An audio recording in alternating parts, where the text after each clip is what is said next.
Now, for more on Ukraine's economy, let's bring in Joshua Cohen. He's a former project officer for USAID involved in managing economic reform projects in the former Soviet Union. Welcome to the show. Thank you very much for having me. So give us an idea, just how severe is the economic downturn in Ukraine? Well, to give you a sense, the total contraction in GDP over 2014-2015 was somewhere between 15 to 20%, depending on, the exact figures or which organization you get the figures from. So that's a very fraction. I mean, that certainly goes down recession to depression type of territory. And inflation maxed out towards the end of 2015 at about 40%.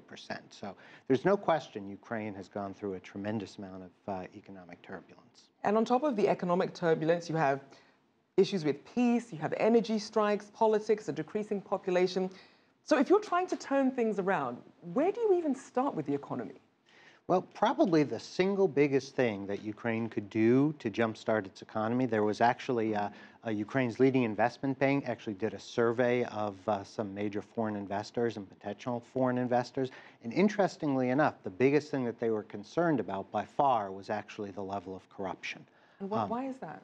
Well, because there is a substantial level of corruption. Now, Ukraine has definitely taken some steps in that area and has begun slowly to improve, but it's going to be a very, very long slog.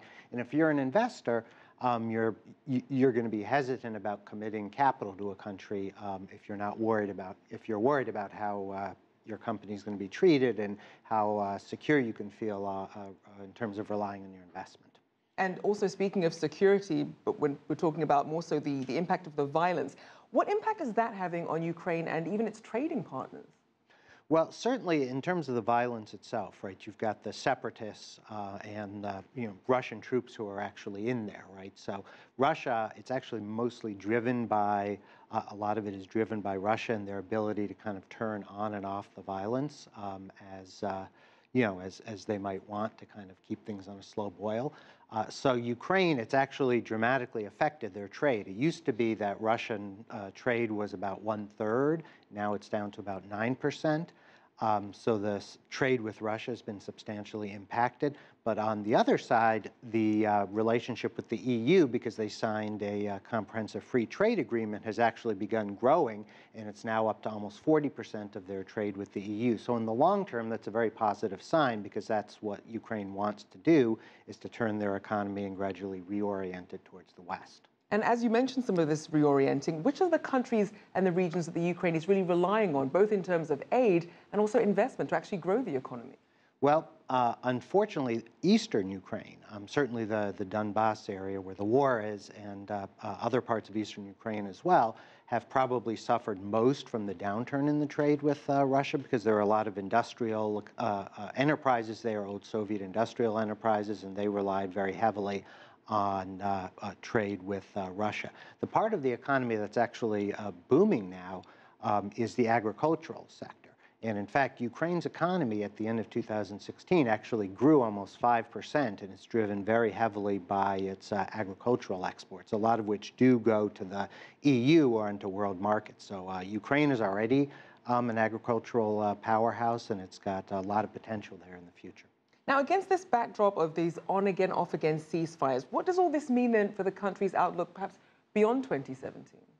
Well, I think increasingly, certainly the violence in the Donbass is going to hold down growth there for a substantial period, as your last segment showed, to the great detriment of people in the region.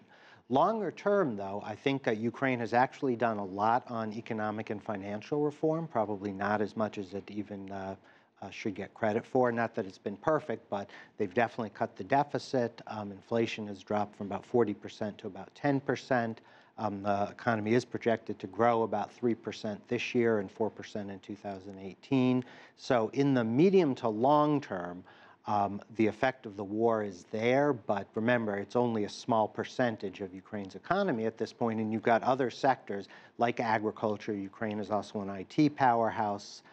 It's got a very good educational system, good human capital base. So in the long term, I think there's medium to long term, if Ukraine can continue on the path to reform, it does have a lot of things going for it.